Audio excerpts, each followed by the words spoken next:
महेश जी, हाथरस से। जय श्री राम। गुरुदेव जी। भगवान आपके चरणों में कोटि-कोटि प्रणाम। गुरुदेव, पहले भक्ति भावना से विमुख था, कभी भजन नहीं किया। अभी आपके प्रवचन सुनकर मैं राधा नाम दिन में बहुत बार मनन करता हूँ। गुरुदेव, क्या बहुत ज़्यादा नाम जप ही मुझे खुशी या शांति देगा, या कुछ पल राधा नाम भी मुझे सुखी या खुश कर देगा? देखो, आप खुशी किसको समझते हैं? रुपए को, भोगों को, कि जो मैं चाहूं वो होता चला जाए, उसे खुशी मानते हैं क्या? ऐसा ही कुछ है। हम लोग खुशी मानते हैं कि जो मैं चाहूं वही होता चला जाए। कितनी छोटी चाह है, लौकिक चाह। जब ये शरीर ही नहीं टिकेगा तो तुम्हारी चाह का क्या महत्व रहा? पूरे जीवन वो चीज एकत्रित करने में लगा रहे हो जो एक भी तुम्हारे साथ जाने वाली नहीं। मानो आप राधा नाम जप कर चाहते हो मकान बढ़िया हो जाए, या ऐसा पैसा मिल जाए, या जो मैं चाहूं हो जाए, तो मरना तो है ना। फिर ये सब किस काम में आएगा? अच्छा, जीने के लिए प्रारब्ध पहले से निश्चित हो चुका है। जैसे कोई नहीं चाहता कि मुझे दुख मिले, कोई नहीं चाहता, और जबरदस्ती दुख भोगना पड़ता है। ऐसे ना चाहोगे तो भी सुख भोगना पड़ेगा। जो तुम्हारे प्रारब्ध शरीर में सुख है, जबरदस्ती भोगना पड़ेगा। जैसे दुख कोई नहीं चाहता, जबरदस्ती भोगना पड़ता है ना, ऐसे सुख भी भोगना पड़ेगा। इन दो के लिए तो प्रयास ही नहीं करना, सुख दुख के लिए। तो अब अगला बचा कौन? प्रभु। हम नाम जप करके मांगे कि हे प्रभु, आप मुझे दर्शन दीजिए। मैं आपसे मिलना चाहता हूं, क्योंकि आपका बच्चा हूं, सुना है कि मैं आपका अंश हूं। एक बार मैं आपको देखना चाहता हूं। एक बार मैं इस शरीर के राग से मुक्त होना चाहता हूं, जीवन मुक्त होना चाहता हूं। ये चीज दिमाग में क्यों नहीं बैठाला जाता? हम सोचते राधा नाम जप करके अनुकूल परिस्थिति, लेकिन कितनी देर अनुकूल परिस्थिति रहेगी? मृत्यु तो आएगी, सब पोछा लगा देगी, कुछ नहीं हमारे साथ जाएगा। फिर क्या? फिर क्या जीवन में हम वही चीजें मांगे सत चिंतन करके, जो एक भी साथ न जाए? कितने दिन जीना है? आप कोई मांग न रखो, तो बिना मांगे जैसे दुख भोगना होता है, ऐसे सुख आ जाएगा। अन मांगे आगे आवेगो, पक्का सिद्धांत कह रहे हैं। मांग करो यार अविनाशी की, कि मुझे भगवत प्राप्ति हो जाए, मुझे भगवान से प्रेम हो जाए, मुझे तत्व ज्ञान हो जाए, मैं भगवान के प्रेम में मतवाला हो जाऊं, तो ये बात समझ में आएगी। राधा नाम का अगर हम फल मांगते हैं, कोई पदवी, कोई रुपया, कोई पैसा, कुछ भी, तो हमको अंतिम फाइनल में देखना है कि मेरे साथ क्या जाएगा। इतना महंगा भगवान नाम, और उससे हम इतनी घटिया चीज संसार की मांग कर तृप्त होना चाहते हैं। आपके पास पर्याप्त है, सच्ची पूछो, पर्याप्त है। वायु आपको मिल रही है, आकाश है, पृथ्वी है, जल है, शरीर इन्हीं पंचभूतों से बना है। इसे जो चाहिए वो मिल रहा है, कपड़ा भी आप पहने, भोजन भी मिल रहा है, परिवार भी होगा। अब कुछ वासनाएं हैं जिनकी पूर्ति के लिए आप राधा नाम का प्रयोग करके उन वासनाओं की पूर्ति चाहते हो। वही वासनाएं किसी के पास भरपूर है जो तुम चाह रहे हो, लेकिन वो भी वासना से युक्त है। इस रहस्य को क्यों नहीं समझते कि मैं जड़ से वासना को ही मिटा दूं तो कैसा आनंद रहेगा? आप आनंद समुद्र है, आपका स्वरूप। देखो, गोस्वामी जी ने लिखा, चेतन अमल सहज सुख राशि। ये हमारा इस पर जो भाव आ गया, तो इसीलिए मांगे हमारी बढ़ गई, और हर मांग हमारी बेकार है। सब ये सोच रहे हैं कि इतना कमा लो कि 7 पीढ़ी हमारी उसको भोगे, और उसी का लड़का उसको थप्पड़ मार के घर के बाहर निकाल देता है, फिर उसी के लिए वो रो रहा है। जरा समझो माया की चाल को, तो समझो। तो नाम जप करके हम ज्ञान क्यों ना मांगे, भक्ति क्यों ना मांगे, प्रेम क्यों ना मांगे, और जिसने इस संसार को बनाया उसी को क्यों ना मांग ले कि आप मिल जाओ। छोटी छोटी वस्तुएं मांगने से क्या? मैं आपको चाहता हूं, आपसे प्यार करना चाहता हूं, आप मेरे हो गए तो पूरा विश्व मेरा हो गया। मुझे लगता है हम थोड़ा मांगने में बहुत कमजोर हो गए। जैसे एक चक्रवर्ती सम्राट के पास जाए कोई गरीब आदमी और बोले, आज मैं बहुत प्रसन्न हूं, मांगो। वो विचार करेगा कि 1 साल का भैंस का चारा दे दें अगर, और 1 साल का भोजन दे दें तो बहुत अच्छा। तो मालिक दे दो इतना, बहुत घाटा हो गया ना। अगर वो उसके ऊपर छोड़ देता कि मुझे मांगना नहीं आता, आप ही बताओ, आप जो देना चाहो, वो अपने हिसाब से देता, तो हम निहाल हो जाते। और हम मांगेंगे तो अपने हिसाब से, हमारी कितनी छोटी मांग है देखो ना। हम राधा नाम का फल चाहते हैं कि अमुक वासना की पूर्ति हो जाए, अमुक वासना की, इतना धन हो जाए।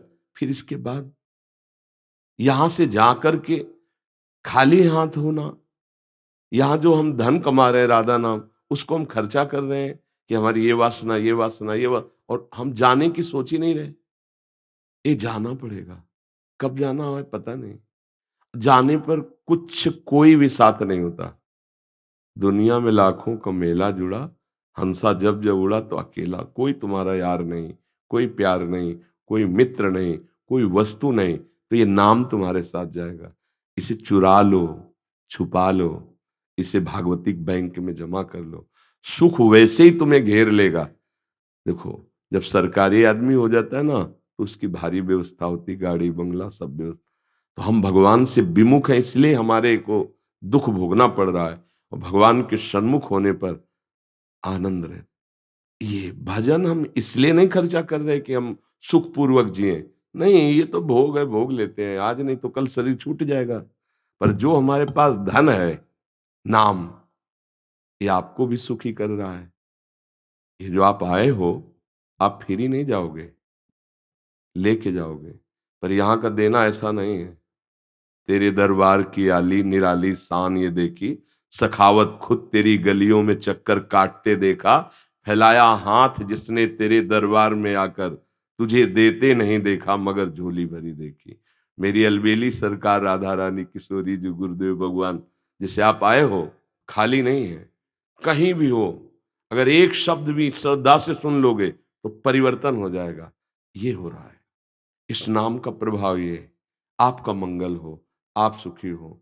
और वो नाम इतने परमानंद में हर समय रखता है कि अगर वो नाम का हमें परिचय न मिला होता तो वास्तविक जीते जी नरक था जीवन, नहीं था नरक जीवन। तो हम यही समझाना चाहते हैं कि नाम जप को खर्चा मत करो, उससे भगवत प्राप्ति कर लो, जिससे दुख जड़ से नष्ट हो जाएगा। हम छोटी मोटी कामनाओं में नाम को पूर्ण बेच दें, और वो कामनाएं पूर्ण भी हो गई तो आखिरकार मरना तो है ना, सब छूटेगा, सब छूटेगा। अच्छा, जीने की व्यवस्था की जिम्मेवारी भगवान की है, हर जीव की जीने की व्यवस्था की है। तो कर्तव्य कर्म करो, नाम को बचाओ प्रभु के लिए, और मेहनत करके कमाओ शरीर पोषण के लिए। जो दुख सुख आवे चुपचाप सह लो, नाम रूपी धन तुम्हारा जमा है, वो तुम्हारा मंगल अपने आप करेगा। अरे नाम का तो इतना प्रभाव है। एक महात्मा गिरिराज जी की रोज परिक्रमा लगाते थे, 108 बार गोपाल शास्त्र नाम का पाठ करते थे। 108 बार गोपाल शास्त्र नाम का पाठ, लगभग 40 मिनट लगता है एक बार पाठ करने में। और भजनानंदी महात्मा, उनको लकवा मार गया, वो क्या पैरालाइज, हाँ। तो उड़िया बाबा जी, हरि बाबा वहां गए, देखा तो आधा, तो उनका बाबा, आप अगर संकल्प कर लें तो भारत का जितना भी प्राणी है सबके पैरालिस खत्म हो जाए, आप काहे को लिए बैठे हो, संकल्प करो ना। तो उनका, स्वामी जी मजाक क्यों करते हो, मच्छर मारने के लिए ब्रह्मास्त्र का प्रयोग नहीं होता। ये शरीर है, अपना भोग भोग लेगा, अभी हम प्रभु के पास चले जाएंगे, इसके लिए हम भजन थोड़ी खर्चा करेंगे।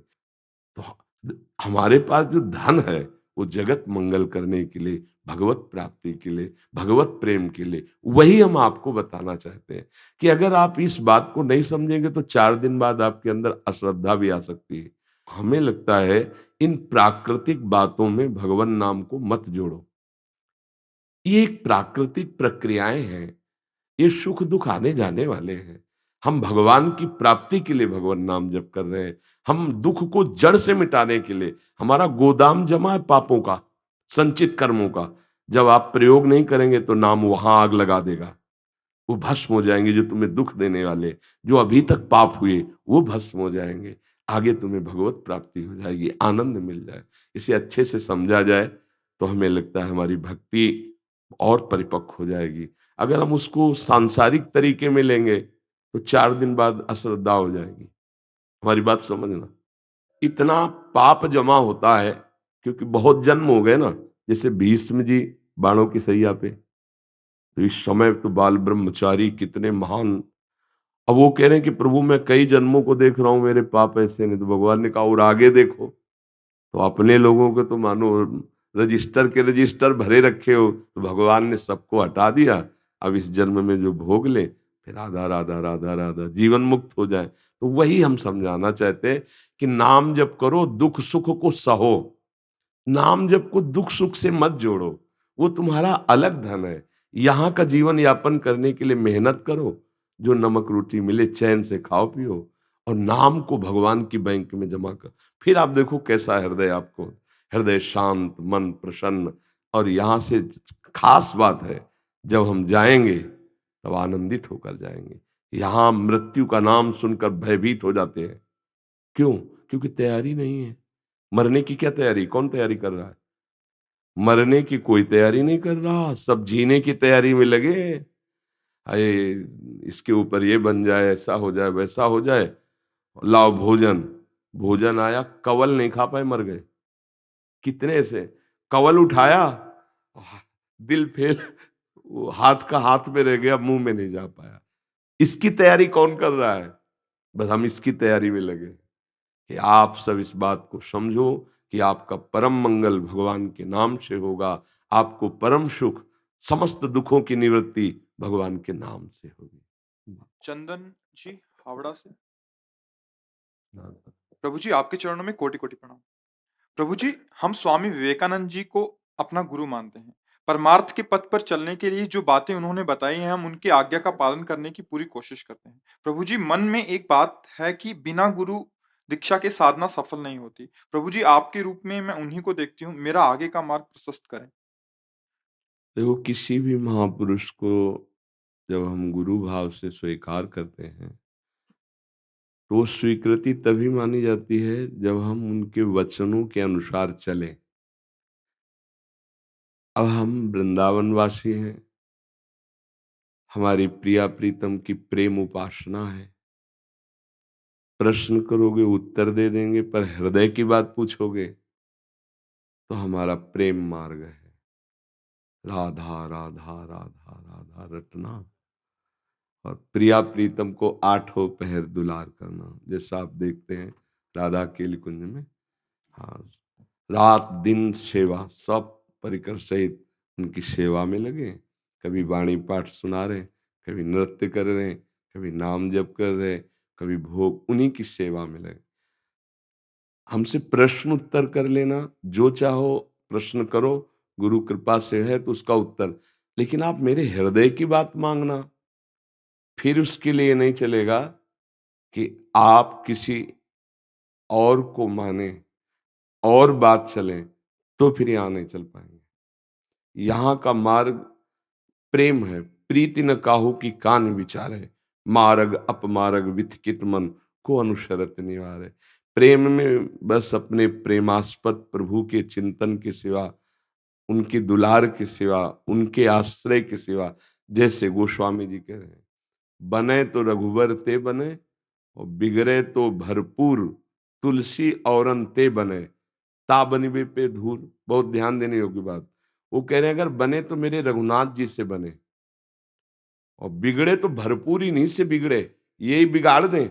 कोई दूसरा और मुझे बनाना चाहे तो उस धूर, वो मुझे नहीं चाहिए।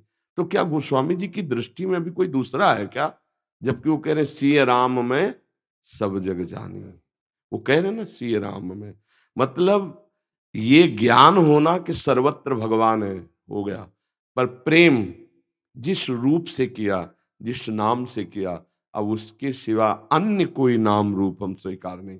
है मेरे ही प्रभु, ये आसक्ति प्रकट होती है। तो महापुरुषन ने सब रस गायो, देखनो ये है कि उनको हियो कहाँ ठहरानो, ये ब्रज भाषा में। कि संत महापुरुष जो प्रश्न करो, जैसी बात करो, उत्तर हो गया। लेकिन उनके हृदय की बात जब माननी है, तो फिर उनकी उपासना पकड़नी पड़ेगी। ये केवल प्रवचन से नहीं होगा, वो उपासना, जैसा वो आदेश करते हैं वैसी आराधना, तब बात चलेगी। ऐसे आप मानकर प्रश्न उत्तर करें, उपदेश लें, अपने अनुसार चलें। लेकिन जब आप ये कि मैं आपको गुरु मान करके, तो फिर हमारा जो हृदय है वो जिस उपासना में लगा है, फिर उसमें लगना पड़ेगा। अब इस बात को आप समझें, क्योंकि पहले आपने कहा पूज्य श्री विवेकानंद जी को मैं, तो अब उनका जो भाव है वो ज्ञान वैराग्य, यहाँ जो वृंदावन का भाव है वो एकदम प्रेम मार्ग है। तो प्रश्न करो, अपने शास्त्र अनुसार चलो। एक ये मार्ग है और एक ये मार्ग है कि अब हम पूरे के पूरे डिलीट, अब आप क्या लिख रहे हो इस रजिस्टर में वो आप देखो, ऐसे हो गए, फिर वो गुरु मार्ग माना जाता है। अब सुना और मन से फिल्टर करके आप चलो, उसे नहीं। सुना जैसा कहा वैसा, फिर ये गुरु शिष्य का भाव आता है। तो आप ये समझ लीजिए कि यहाँ जुड़ने का मतलब है प्रिया प्रीतम के सिवा हमारी दृष्टि में, हमारे भाव में, हमारे मन में कुछ और ना रह जाए। वही प्रभु हैं, चाहे उन्हें ब्रह्म कहो, परमात्मा कहो, भगवान कहो, हम उन्हें प्यार से प्रिया प्रीतम कहते हैं, श्यामा श्याम कहते हैं, राधे श्याम कहते हैं। तो हमारी उपासना तो फिर गुरु शब्द लागू होगा कि आप हमारे गुरु, नहीं तो उपदेश सुनो और अपना चलो। लेकिन जुड़ना मतलब हमारा वास्तित्व तो नहीं, आप जो आज्ञा करें वैसे हम भजन में लगे। अब क्या है कि पूर्वाभ्यास, फिर किसी महापुरुष के वचनों से प्रेम मार्ग की बात जोड़ोगे तो बिल्कुल नहीं जुड़ पाएगी। क्योंकि प्रीति न काहू की कानू, यहाँ तो ज्ञान धर्म व्रत कर्म भक्ति किंकर किए, यहाँ एक ही केवल है श्यामा श्याम श्यामा श्याम श्यामा श्याम। उठते बैठते चलते फिरते, जागृत स्वप्न सुषुप्ति स्फुरत में, राधा पदाब्ज छटा वैकुंठे बिल्कुल एक किंचन मात्र कहीं और नहीं। नारके अथवा मम गतिर नान्यास्तु राधाम बिना, बस लाडली लाल प्रिया प्रीतम श्यामा श्याम। अब फिर गुरु बनाने के बाद उनकी आज्ञा का उल्लंघन करके मनमानी, तो फिर अपराध लगता है। मुझे लगता है गुरु नहीं बनाना चाहिए जब तक ये बात मन में ना जाए कि आप अब जो आज्ञा करेंगे वैसे ही मैं चलूंगा। तब तक सत्संग सुनो और आराधना करो। सत्संग में उपदेश होते ही हैं। जब गुरु बनाओ ये देख के कि अब उनमें व्यक्ति भाव नहीं रह गया, ब्रह्म भाव आ गया मुझे कि ये मेरे भगवान, अब जो बोलेंगे वैसी मैं उपासना करूंगा, तब गुरु बनाना चाहिए कि अब मुझे किसी की नहीं सुननी, जो ये आज्ञा करेंगे वैसे। नहीं तो सत्संग सुनो, प्रश्न उत्तर करो और साधन में लगो। गुरु नहीं बनाना। गुरु बनाने के बाद यदि मनमानी आचरण हुए तो फिर पाप बन जाता है, अपराध बन जाता है। गुरु कह रहे हैं इधर चलना है, आप उधर चल रहे हो, तो फिर बनाने का मतलब क्या रहा। इसलिए गुरु नहीं बनाना चाहिए। जब हमारी प्रबल श्रद्धा हो जाए कि ये साक्षात पर ब्रह्म है, अब ये जो आज्ञा करेंगे वैसे में चलेंगे, तो हमारी प्रार्थना है पूज्य श्री विवेकानंद जी को गुरु मानिए, उनकी वाणी सुनिए, उनके अनुसार चलिए। आपको जो प्रश्न हो तो यहाँ से उत्तर ले लीजिए, ठीक है। शिवाजी रितेश जी ग्वालियर से। राधा वल्लभ सिंह जी। महाराज जी आपके चरणों में दंडवत प्रणाम। महाराज जी जब धाम नहीं आ पाते और मन में प्रश्न उठता है तो आपसे पूछते हैं, तो अंतर मन में स्फुरित हुए उत्तर का कैसे पता चलेगा कि आपकी ही वाणी है या मन ने फंसाने के लिए उत्तर दिया है? मन शब्द स्पर्श रूप रसगंध पांच भोगों को भोगने की ज्ञानेंद्रियों से प्रेरणा करे, उसमें सुख वांछा हो तो मन की है।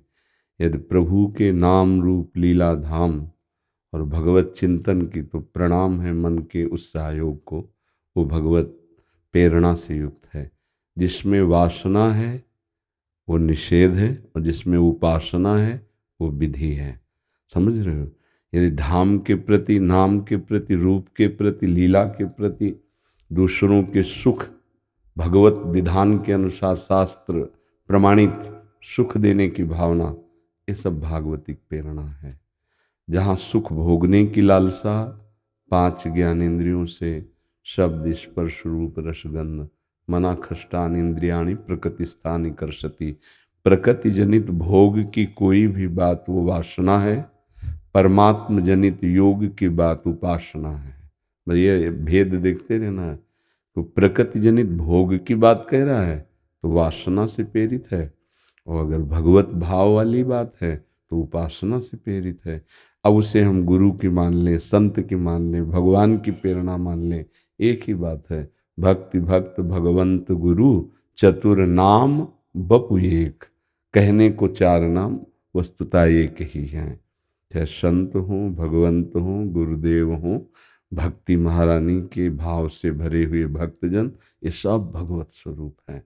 तो हम वो भगवत प्रेरणा मानते हैं। भगवत प्रेरणा, गुरु प्रेरणा, संत प्रेरणा, भक्त प्रेरणा, शास्त्र प्रेरणा, सब भगवत प्रेरणा में आ जाती है। आप समझ पा रहे हैं जी। महाराज जी, जब हम धाम में होते हैं तो हमारी सही दिनचर्या चलती है और हर समय नाम जप में मन लगता है, और जब घर में होते हैं तो इसके बिल्कुल विपरीत होता है। क्योंकि यहाँ भागवतिक परमाणु है ना, भगवत प्रेमी महापुरुषों की चरण रज है, भगवत प्रेमी महात्माओं की अश्रुधारा से सींची हुई ये भूमि है। गोपीजनों से लेकर अभी तक कितने महाभागवत जो भगवान के विरह में रोते हैं, भगवान के आनंद में, तो ये अश्रुधाराओं से सिंचित भूमि है। यहाँ प्रिया प्रीतम साक्षात विराजमान हैं, उनके प्रेमी जन कितने विराजमान हैं, कितनी जगह भगवान के श्री विग्रह विराजमान, कितनी जगह श्रीमद् भागवत चर्चा होती रहती, कितनी जगह नाम कीर्तन अखंड चलता रहता है। तो भगवान के धाम की बराबरी तो कोई हो ही नहीं सकती। गांव घर की बात क्या, बैकुंठ भी नहीं है। रज की तुल बैकुंठ नहीं और लोक की माई, वृंदावन की रज की तुल बैकुंठ नहीं, क्योंकि इस रज में प्रेमी जनों के अश्रु, प्रियालाल के चरण चिन्ह, प्रियालाल खेल रहे हैं यहाँ। तो यहाँ तो भजन स्वाभाविक बनेगा। यहाँ फिरे स्वार्थ आपने तो भजन गए फिरे बाह, यहाँ भजन स्वयं पकड़ लेता है। और बाहर और देश के बसत ही घटत भजन की बात जो आप कह रहे हैं, कि घर में तो वैसी दिनचर्या नहीं चलती जैसी यहाँ, और देश के बसत ही घटत भजन की बात, वृंदावन में स्वार्थो उलट भजन हो जात। अब यहाँ आप जा रहे सब्जी लेने, रास्ते में कितने श्री विग्रह पड़ेंगे, बाजार में कितने वैष्णव जनों के दर्शन होंगे, और धाम है तो यहाँ स्वार्थ में घूम रहा है, उसका भजन बन रहा है। और देश के बसत ही अधिक भजन जो होए, ये समतो पूजत नहीं, वृंदावन रहे सोए। जो वृंदावन में केवल प्रभु का आश्रय लेकर पड़ा है, उसकी भजन की समानता कोई बाहरी बड़ा भजनानंदी नहीं कर सकता, क्योंकि वो धाम में प्रभु के आश्रित होकर जितना नाम जप रहा है अनंत गुना फल देने वाला है। तो ये तो महिमा ही है धामवास की। पर हम निराश ना हो, धाम के वास से जो लाभ मिलता है वही लाभ आश्रय वाले को मिलता है। अगर हम धाम का आश्रय ले लें और वृंदावन की रज रानी गिरिराज जी की परिक्रमा से रज ले जाएं, और अपने शरीर में रोज थोड़ा कण रज का लगाएं, और वृंदावन गिरिराज जी की परिक्रमा करें मन से रोज परिक्रमा करें, और वृंदावन का चिंतन करें। अभी राधा दामोदर दर्शन करने जा रहे हैं, अब सेवा कुंज जा रहे हैं, अब जा रहे हैं राधा वल्लभ, बांके बिहारी, ऐसे ऐसे दर्शन। अब यमुना जी जा रहे हैं, प्रणाम किया, आचमन किया, ये सब चिंतन में हो रहा है। तो वृंदावन को चिंतवन यह दीप उर बारी, कोटि जन्म के अघ तमह काट करे उजियारी। करोड़ों जन्मों के पापों का नाश करके हृदय में प्रेम प्रकाश कर देता है वृंदावन का चिंतन। तो वास नहीं हो रहा तो चिंतन करो। अच्छा, धाम की महिमा तो अखंड है ही, अनिर्वचनीय है ही, पर यहाँ भी तो प्रभु बैठे हैं। अगर यहाँ प्रभु बैठे हैं तो यहाँ भी तो प्रभु बैठे हैं। अच्छा, जहाँ भी हो वहाँ प्रभु हैं। कहो सो कहाँ जहाँ प्रभु नहीं, क्योंकि भगवान यदि कण कण में है तो जहाँ वो है ना, तो हमारी कुछ मन की भी कमी है। नहीं तो हम अगर हर समय देखें तो हम धाम में ही हैं, क्योंकि भगवान यहाँ बैठे हैं, तो जहाँ भगवान है वहीं धाम है ना। तो हृदय भी तो उनका धाम है, भगवान का हृदय में निवास है। तो हृदय भी तो धाम है, पर हम बहिर्मुख होकर विषयों में घूमते रहते हैं, इसलिए हमें अनुभव नहीं होता। हम अंतर्मुख होकर यदि नाम जप करने लगे तो सही कहते हैं, ये भी धाम है, यहाँ भी हृदय बिहारी भगवान विराजमान है। तो हमें जब ये अनुभव होगा कि भगवान हर समय हमारे पास है, जब सब जगह हैं तो जहाँ हम हैं वहाँ हैं, जब सब में है तो हम में भी है, सर्वत्र भगवान जो है तो है। फिर बोलो भजन में कमी कैसे होगी? हर समय हम प्रभु को अपने हृदय में देखें, अपने समीप देखें और जिह्वा से नाम जप करें, तो हृदय में प्रभु का ध्यान और जिह्वा से नाम सब कुछ प्राप्त हो जाएगा। जहाँ हो वहीं धाम प्रकाशित हो जाएगा। धाम कोई जड़ देश थोड़ी है, चैतन्य घन है, चिदानंदमय है। हजारों लाखों कोस दूर से धाम का अगर आश्रय चिंतन है तो वहीं धाम प्रकाशित हो जाएगा। नाम जैसे चिदानंद, रूप चिदानंद, लीला चिदानंद, तैसे धाम चिदानंद है। समझ में आ रहा है आपको?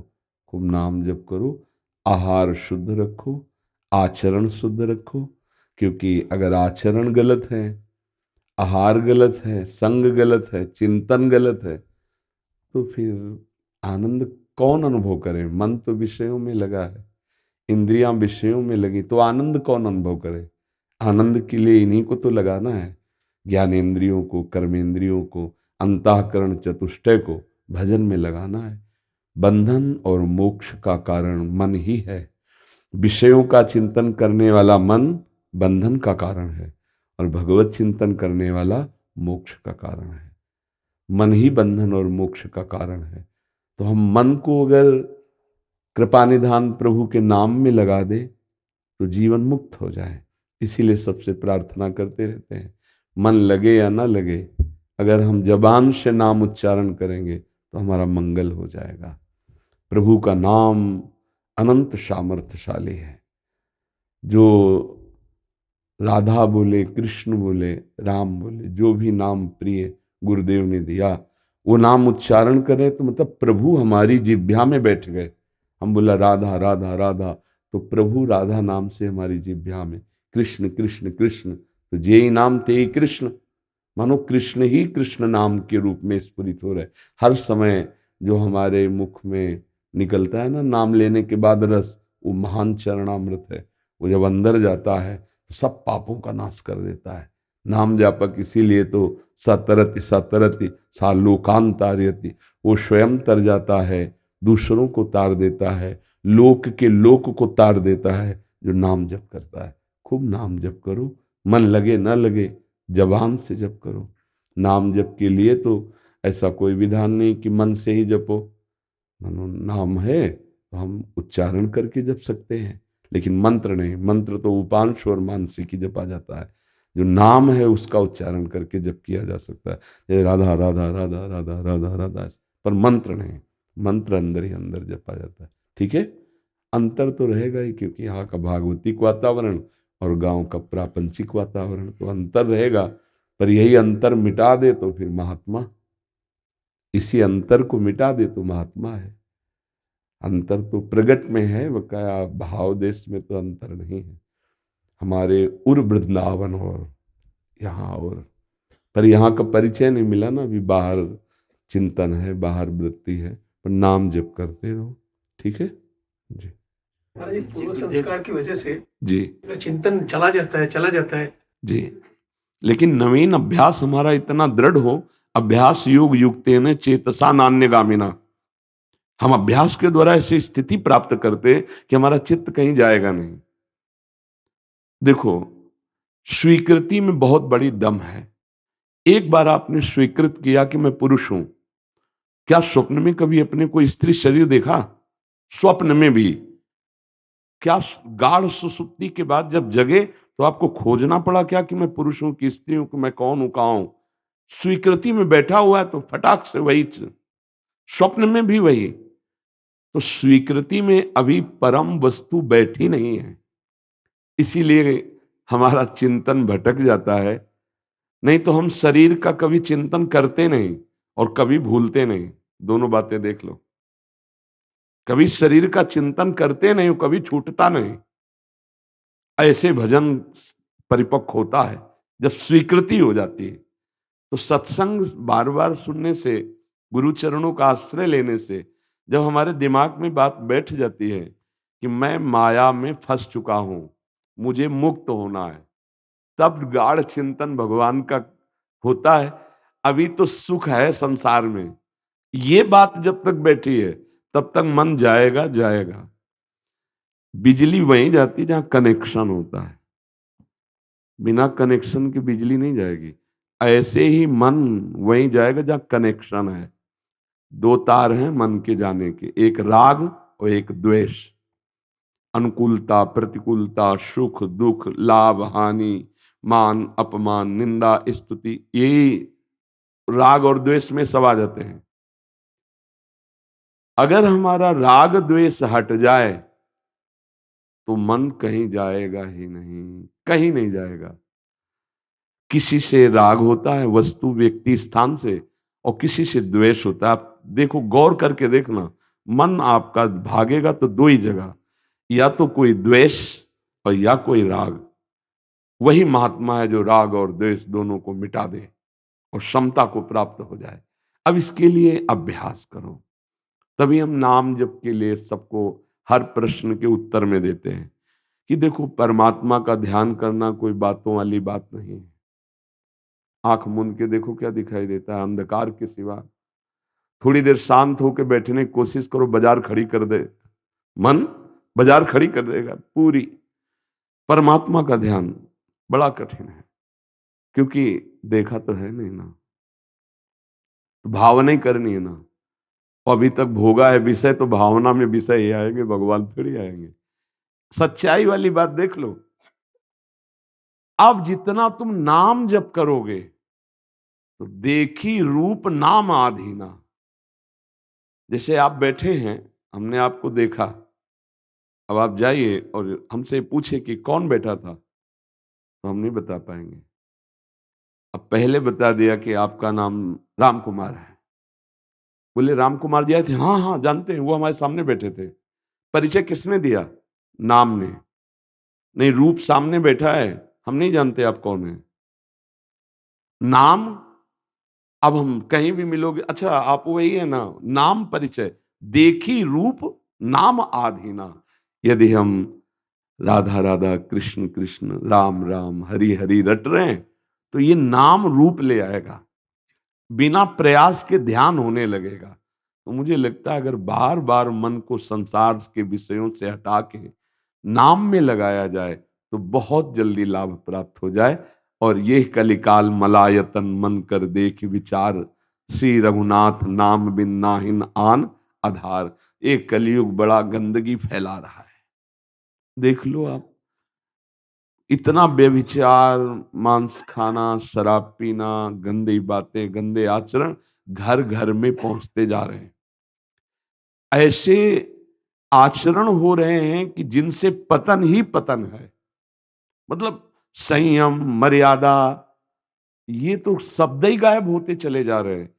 भाई जब तक ब्याह ना हो तो ब्रह्मचर्य से रहें, पवित्र आहार करें, संयम से। चेतना अभी जागृत पूरी नहीं हो पाई और विषय कुंड में गिर गए, विषय के दलदल में फंस गए। क्या उनका जीवन होगा, क्या उनका भविष्य होगा?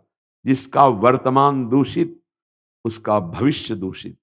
वर्तमान पवित्र संयम युक्त भागवतिक, तो राष्ट्र सेवक, समाज सेवक, वो धर्म का पालन करने वाला, वो अब आज बड़ा समय क्या हो गया, हमारे विचार इस कलयुग में दूषित होते चले जा रहे हैं। तो इसीलिए गोस्वामी जी कह रहे हैं एक केवल उपाय है, कलयुग केवल नाम आधारा, सुमिर सुमिर नर उतरे पा। एक ही आधार। इसीलिए हर प्रश्न के उत्तर में हम नाम की, वो सब शास्त्र सम्मत। और यहाँ की भी बात है, सिद्ध पुरुष क्या करते हैं? सनकादि, सनक सनंदन सनातन सनत कुमार, ये ब्रह्मबोध ही पैदा हुए थे। साधना करके ब्रह्मबोध नहीं, ब्रह्मबोध पैदा हुए थे। ये ब्रह्मबोध में है। ये क्या कहते हैं? हरिशरणम हरिशरणम हरिशरणम हरिशरण, हर समय जपते रहते हैं हरिशरणम हरिशरण। ये तो हमें क्या करना है? जो हमारे गुरुजन महापुरुष कर रहे हैं वही हमें करना है। हरिशरणम हरिशरण। भगवान का नाम न जपा जाए तो सब साधना कलयुग चाट जाता है। इसकी ऐसी चालें हैं ना, एक अंधा आदमी एक दुकान में गया, कोई हमें सेवा दे दो, तो उनका मूंज की रस्सी बटी जाती है। एक मूंज होती है, गांव में गांव वाले जानते हैं, उसकी रस्सी बटी जाती है। वो 1 रुपया 1 हाथ रस्सी देंगे। अब वो बटता ऐसे करता तो भैंस का पड़ा था, वो चबाना शुरू किया, शाम तक बटा, उतना ही हाथ लगा जितना हाथ में तब का पड़ा चबा गया। तो एक कहावत आई कि अंधा बटे और पड़ा चबाए। ऐसे ही समझो, यदि नाम जप नहीं है तो कलयुग रूपी पड़ा ऐसे आचरण करवा देगा कि सारी साधना भस्म हो जाएगी। निंदा, भक्त निंदा, वैष्णव निंदा, परिस्त्री गमन, व्यभिचार, ये सब भारी पापों के उसमें है। देर नहीं लगता, भ्रष्ट होने में देर नहीं लगता, चढ़ने में देर लगता है, गिरने में नहीं लगता। तो हमें लगता है कि साधना की चढ़ाई बहुत कठिन है। इसलिए जिसको अपना मंगल चाहना है, यहाँ और परलोक, ई परलोक सकल सुख पावत मेरी सुभैया कृष्ण गुण संच। राधा राधा राधा कृष्ण कृष्ण कृष्ण। नाम पकड़ लो, नाम बहुत जल्दी हृदय को पावन कर देता है। नाम बहुत जल्दी भगवत साक्षात्कार कराता है। पर आप देखना, सब जगह मन लगेगा, नाम में नहीं लगेगा। आप देख लेना, दान पुण्य कथा वार्ता सब जगह हो, लेकिन एकांत बैठ के घंटा 2 घंटा तो हम जपे राधा राधा राधा राधा राधा राधा, ये मन सलाह नहीं देगा। अगर नाम जप करने लगे तो महामंगल शुरू हो जाएगा। विश्वास मान लो, जैसे गोस्वामी जी कह रहे, राम नाम मणि दीप धरि, जीह देहरी द्वार, तुलसी भीतर बाहरो जो चाह। जो नाम जप करता है संसार में भी सुखी रहता है और भगवान को भी प्रसन्न करके भगवत प्राप्ति कर लेता है। इसलिए नाम जप करो, अच्छे आचरण वाले बनो। ये गंदे आचरण सबके अंदर हैं, इनको हटाने के लिए हमें मानव देह मिला है, बढ़ाने के लिए नहीं। पूर्व जन्मों के संस्कार से वो सब हैं यहाँ, पर आग लगाने के लिए हम आए हैं, समस्त गंदे संस्कारों को भस्म करने के लिए। अब कुसंग मिल गया तो वो और बढ़ गए, सत्संग मिल गया तो मिट गए। बस अंतर ये है, सत्संग से सुमति बढ़ती है और कुसंग से कुमति बढ़ती है। होती दोनों सबके पास है, सुमति कुमति सबके उर लाए। भगवान ने कृपा करके सत्संग दिया है, इसका मतलब है हमारी सुमति बढ़नी चाहिए, इसका मतलब हमारे गंदे आचरण बंद होने चाहिए, इसका मतलब है नाम जब शुरू हो जाना चाहिए। हमें इसी जन्म में भगवत प्राप्ति करनी है। पूरे जीवन की तुम्हें बात बता रहे हैं, सब साधना का सार है हर क्षण मन का प्रभु में लगे रहना। देखो, गोपी जन गृहस्थ में प्रगट रूप में थी, उनके पति थे, पुत्र थे, परिवार पूरा था ना। और परम हंसों ने गोपी जन की चरण वंदना की, सुखदेव जी, उद्धव जी, बड़े बड़े महापुरुषों ने। क्यों? ना वो सन्यासिनी प्रगट में थी कि वैराग्य लिया हो, और बाहर से उनका वेश साधारण एक जैसे ग्वालिनी, वैसे उनकी सेवा भी यही थी, दुग्ध दुहना, दही मथना, घर लीपना, बच्चों को, पति को, सबको सेवा सुख प्रदान करना। तो ये परमहंसों के द्वारा वंदनी हुई और गोपी प्रेम की ध्वजा कही गई। और विश्व जानता है कि गोपियों का स्थान कहाँ है। परम प्रेम में भगवान श्री कृष्ण जिनसे कहते मैं तुम्हारा ऋणी हूं, इससे बढ़कर और क्या हो सकता है। उद्धव जी यही देख के तो आश्चर्यचकित हुए थे कि भगवान अश्रु प्रवाह करके मथुरा में गोपी गोपी ऐसा बोलकर रो रहे थे। तो उद्धव जी ने कहा, आप रुदन क्यों कर रहे हैं प्रभु? तो उनका, गोपीजन मेरी याद करके रो रहे तो मैं उनकी याद करके ये यथा माम प्रपद्यन्ते तास।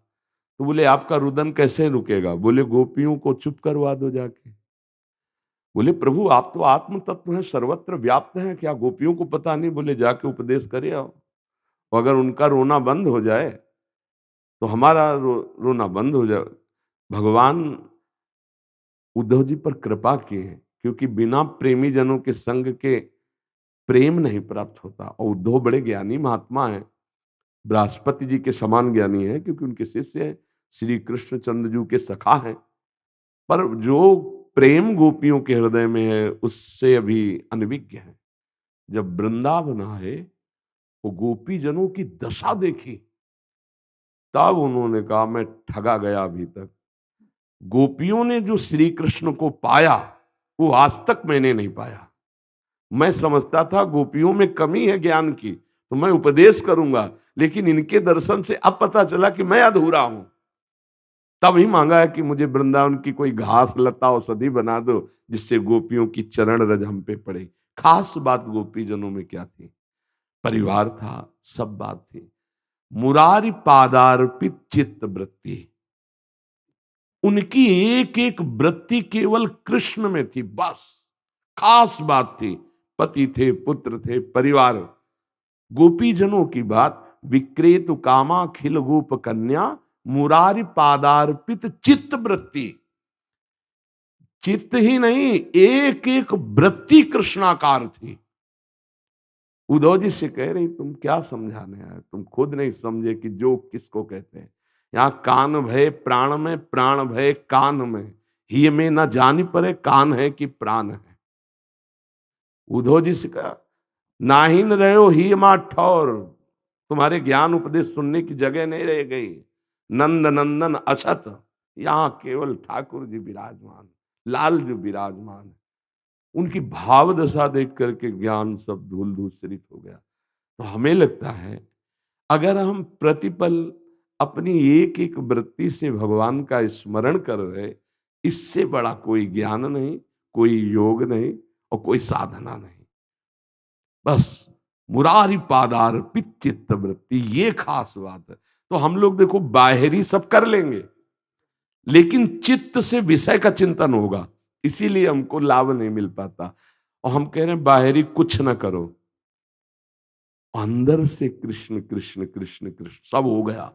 मान लो हमारी बात, राधा राधा राधा राधा सब हो गया। क्या पैसा लगता है? हम इसमें नहीं कह रहे कि नहाओ धो, मत नहाओ।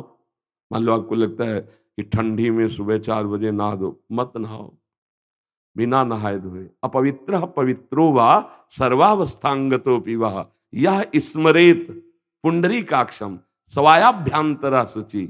चाहे अपवित्र हो या पवित्र हो, यदि कृष्ण कृष्ण राधा राधा ऐसा बोल रहे हो तो भीतर और बाहर दोनों जगह से पवित्र हो गए।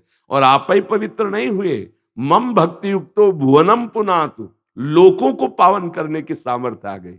इसलिए नाम जप करो, नाम में बड़ी सामर्थ्य है। बार बार मन संसार में जाता है, हटाकर बार बार नाम जप करवाओ, मंगल हो जाएगा। जी। नरेंद्र सिंह जी उत्तराखंड से। श्री राधा पल्लव श्री महाराज जी श्री हरिवंश। महाराज जी मुझसे पूर्व में बहुत पाप हुए, आपके सत्संग सुनने के बाद वो सारे भय छूट गए। पहले बहुत भयभीत रहता था, मैंने सब कुछ मांस शराब व्यभिचार सब छोड़ दिया है। महाराज जी अब मुझे अगर बुखार या सर्दी जुकाम भी होता है तो मैं दवाई नहीं खा रहा हूँ। ऐसा लगता है कहीं मेरा समर्पण भाव कम ना हो जाए। महाराज जी मेरा मार्गदर्शन करें। नहीं, अभी बच्चे हो, समझ नहीं पा रहे हो। रोग रूप से भगवान आए हैं तो औषधि रूप से पूजा कर देते हैं, समझ रहे हो? ये भी अभिमान नहीं रखना चाहिए कि हमें औषधि नहीं लेनी। नहीं, रोग रूप से भगवान आए हैं तो औषधि रूप से उनकी पूजा कर दी जाए। औषधि ले लिया, अब जो कष्ट हो रहा है उससे निरपेक्ष रहा जाता है। मान लो औषधि ले ली, वैद्य डॉक्टर को दिखा दिया, इसके बाद जो पीड़ा हो रही शरीर का प्रारब्ध है, राधा राधा राधा राधा कृष्ण कृष्ण कृष्ण, हम उसको सह रहे। पर अब रोग आ जाए कह दे औषधि नहीं, तो ऐसा हठ नहीं करना चाहिए।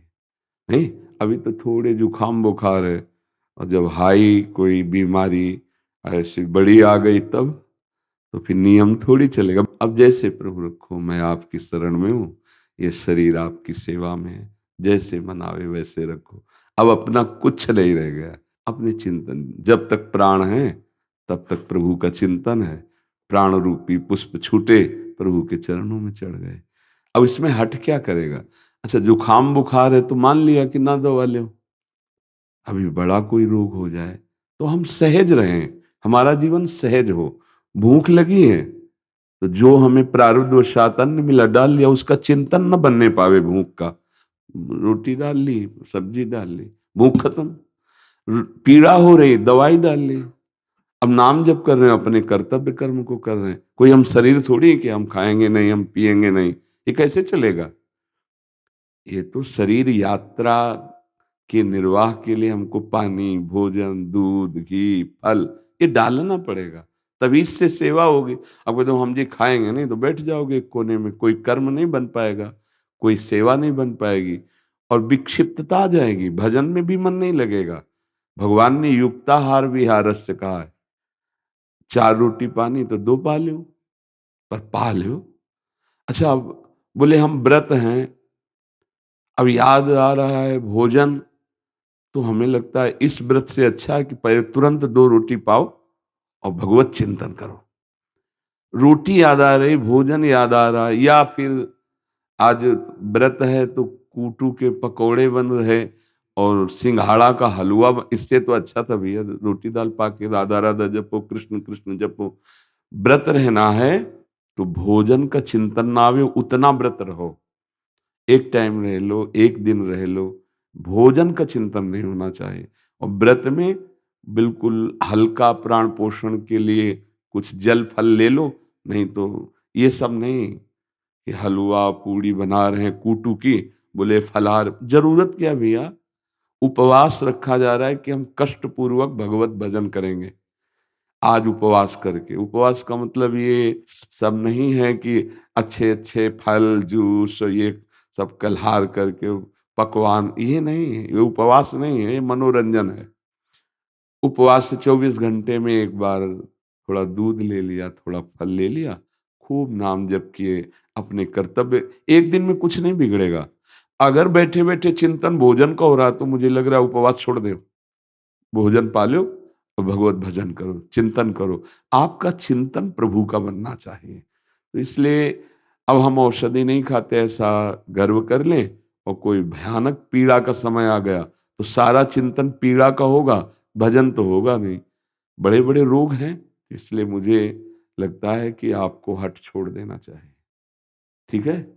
क्योंकि ये हठ ज्यादा दिन टिकने वाला नहीं होता। अब जिसे कह दे कि हम भोजन ही नहीं पाएंगे तो कितने दिन? लघुशंका का वेग आया तो जाओगे ना, लघुशंका हठ काम करेगा क्या? सोच का वेग आया तो जाओगे ना। ऐसे कर्म का वेग आया है कष्ट देने शरीर को, तो औषधि उसका प्रायश्चित है। भगवान आयुर्वेदाचार्य के रूप में प्रकट हुए ना, भगवान ही तो प्रकट हुए। धन्वंतरी भगवान का अवतार है ना, आयुर्वेद भगवान से प्रकट हुआ ना। तो जब रोग भगवान ने प्रकट किया तो औषधि भी भगवान ने प्रकट की, तो हम उसे भाव से ले लेते हैं और इसके बाद अपने सेवा में लगते हैं, चिंतन में लगते हैं। अब अभी जुकाम बुखार कोई रोग साधारण है, ये तो भयानक पीड़ाएं आ जाएंगी तो होश उड़ जाएंगे। अभी शरीर में स्थिति, अभी कोई स्वरूप में थोड़ी स्थित हो गए हो। हाँ, बड़ी बड़ी पीड़ाएं, ये देह जो है पीड़ा का समुद्र है, कब कौन सी पीड़ा आ जाए, बहुत कष्टप्रद। अब पता नहीं किस जन्म का कौन सा कर्म कब लागू हो जाए। तो अपने को ऐसे रखना चाहिए शरणागति में कि आप रोग आए हैं, औषधि की व्यवस्था कर दी तो औषधि ले ली। हाँ, व्यवस्था नहीं है तो प्रभु का विधान है, फिर हम सह रहे हैं। जब व्यवस्था है तो फिर व्यवस्था में उसको ले लेना चाहिए। अब जैसे 2 दिन 3 दिन भोजन ना मिले, मान लो विरक्त है, अब भगवान की इच्छा है तो हमको चिंतन नहीं करना, दुखी नहीं होना, पर जब मिल रहा है तो उचित डाल लेते हैं और भजन करें, भोजन का चिंतन ना होने पाए। ऐसे ही भगवत चिंतन न छूटने पावे उतना तो सहे, और जहां भगवत चिंतन छूट रहा हो, शरीर का चिंतन हो रहा हो, तो भोजन ले ले, औषधि ले ले, वस्त्र। अब जैसे ठंडी है, अब शरीर कांप रहा है, ठंडी का चिंतन हो रहा है, उससे अच्छा है अगर कपड़े मिल रहे हैं तो शरीर में डाल लो और शरीर का चिंतन छोड़ो, प्रभु का चिंतन करने लगो। उत्तम बात यह है। और जब हमारा लक्ष्य बाहरी हो जाता है तो बड़ा अभिमान को सुख मिलता है। ये सब अभिमान गलित होने पर ही भगवत प्राप्ति होती है। बिल्कुल जैसे चावल है ना, जहां से दबाव दब जाता है तो उसे सदवई भाषा में कहते हैं सिद्ध हो गया। बोले चावल सिद्ध हो गया, कहीं से भी पकड़ो दब गए। ऐसे एकदम सरल स्वभाव न मन कुटिलाई, संत सरल चित जगत हित, जान स्वभाव स्नेह। हमें लगता है कि नियम लेना चाहिए कि एक विश्वास खाली नहीं जाएगी नाम से। बहादुर हो तो इसको पूर्ण करो, एक विश्वास नाम से खाली नहीं जाएगी। कुछ ही दिनों में आपको अनुभव होने लगेगा कि आप कितने आनंद में हैं। इन सब बाहरी बातों का कोई महत्व नहीं है। महत्व है भगवत चिंतन का। पूरी गीता जी उठाकर देखो, भगवान ने कर्तव्य और चिंतन दो पर जोर दिया है। आप अपने कर्तव्य कर्म को करो और हमारा चिंतन करो। पूरा पूरे का सब का सार दो बातों में, कर्तव्य कर्म करो और मेरा चिंतन करो। अब जैसे रहा जाए, प्रभु जैसे रखें, महलों में रखे चाहे झोपड़ी में बास दे, बस अपने कर्तव्य का पालन और नाम मंत्र, भगवान के रूप, भगवान के ध्यान चिंतन में। संसार का चिंतन हो, पीड़ा का चिंतन हो, इससे अच्छा है औषधि ले ले, भोजन ले ले, वस्त्र पहन ले। वैराग्य की उद्दंडता नहीं, बाहरी मर्यादा। तो जितना सह पावे तो उतना सह लो, नहीं फिर ये प्रकृति की वस्तु है शरीर, प्रकृति की वस्तुओं से इसका पोषण होता है और ये नष्ट होकर प्रकृति में ही मिल जाता है। आप परमात्मा के अंश हैं, ये बात जानने के लिए आपको ये मिला है। तो हम भूल करके इस शरीर से प्रकृति का भोग कर रहे हैं, तो हम भूल मिटा नहीं पाए, फिर हमारी दुर्गति होती है। भूल मिटाने के लिए आए हैं। ये शरीर मैं नहीं हूं, ये प्रकृति का है और जब इसको जो आवश्यकता है वो समय पर दे देना चाहिए। यदि उपस्थित है तो प्यास है तो पानी, वस्त्र है तो वस्त्र, शरीर में भोजन है तो, इन सब बातों से कोई फर्क नहीं पड़ता। साधना में, साधना में फर्क पड़ता है चिंतन से। ये बाद में समझ में आया। हमारा चिंतन नहीं छूटना चाहिए। अगर चिंतन हमारा भोजन का हो रहा है, वस्त्र का हो रहा है, ये अभिमान अंदर पुष्ट हो रहा है कि मैं इतने वर्षों से वस्त्र ही नहीं पहना, इतने वर्षों से धन नहीं छुआ, इतने वर्षों से अन्न नहीं छुआ, तो भगवत प्राप्ति में ये अभिमान बाधा पड़ जाएगा। जो मिला जैसे मिला संतुष्टायन केनवा, धर्म विरुद्ध भोगों को अस्वीकार करते हुए, धर्म युक्त शरीर पोषण के लिए भोगों को स्वीकार करते हुए, अनन्य चिंतन आराध्य देव का, बस इसी से भगवत प्राप्ति होती है। तो अगर भगवत मार्ग में चलना चाहते हो तो देख लो, और अगर ये दिखाना चाहते हो कि मैं औषधि नहीं लेता, तो देख लो कितनी देर प्रकृति से लड़ पाओगे, कितनी क्षमता है प्रकृति से लड़ने की। गुरुदेव पहले मैं बहुत औषधि खा रहा था, मेरी तबीयत ऐसी मानसिक बीमारी हो गई थी, हर 2 मिनट में ऐसा लग रहा था हॉस्पिटल जाना है। अभी गुरुदेव जब से आपको सुना है, मैंने दवाई ली, डॉक्टर ने इतनी सारी दवाई दी, मैंने उसमें से एक नहीं। देखो, मानसिक बीमारी सुधारने के लिए बातें आपके काम में आएंगी, क्योंकि मन का चिंतन सही होना चाहिए। देखो बात आई ना, चिंतन से उसको अगर बिना औषधि के संत वाणी से ठीक हो रहा है तो तुम नहीं, सैकड़ों लोग अपना अनुभव करते हैं कि हमारे आचरण ठीक हो रहे हैं, हमारे, लेकिन ये जुखाम बुखार, ये शरीर अभी कहीं चोट लग जाए, कोई अंग टूट जाए, कुछ ऐसे भयानक रोग हो जाए, तो हम ऐसे कोई हट नहीं करेंगे। वो उसके लिए उपदेश है कि हम दुख सुख में समान भाव रखें, लेकिन शरीर में जो रोग है उसके लिए औषधि है। जैसे हमने आपको बताया, दुख सुख का सहन करने का उपदेश तो हम आपको कर रहे हैं, लेकिन डायलिसिस होता है। अब इस शरीर का कोई प्रारब्ध भोगा गया, अब मानो किडनी फेल है, डायलिसिस ना हो तो 4-5 दिन के बाद मृत्यु हो जाएगी। 2 दिन के बाद पूरा सूजन और सांस लेने में समस्या, 4-5 दिन में प्राण निकल जाएंगे शरीर से, क्षमता नहीं रह जाएगी। अब प्रभु ने विधान कर दिया ना, मशीन बना दी, डायलिसिस, डॉक्टर हैं, वो अपनी औषधि देते हैं, अपना काम चल रहा है। क्या काम चल रहा है? सेवा बन रही। अब सुबह से लगे, 2:15 से निकले थे, तब से लगे। अब कल डायलिसिस हुआ था, अब ना हो कहते कि तो अभी बोलना क्या, एक घूंट पानी जाना मुश्किल हो जाएगा। और ये मानसिक चिंतन का सुधार औषधि से ज्यादा सत्संग से होता है। वो क्षमता भागवतिक वाणी से आती है, पर प्रकृतिजन्य शरीर है, अब उसके लिए औषधि अच्छा है, जरूरी है, ले लेना चाहिए। हमारी सलाह है, आगे बच्चा जैसा तुम्हें भगवान प्रेरित करे। ठीक है। राधा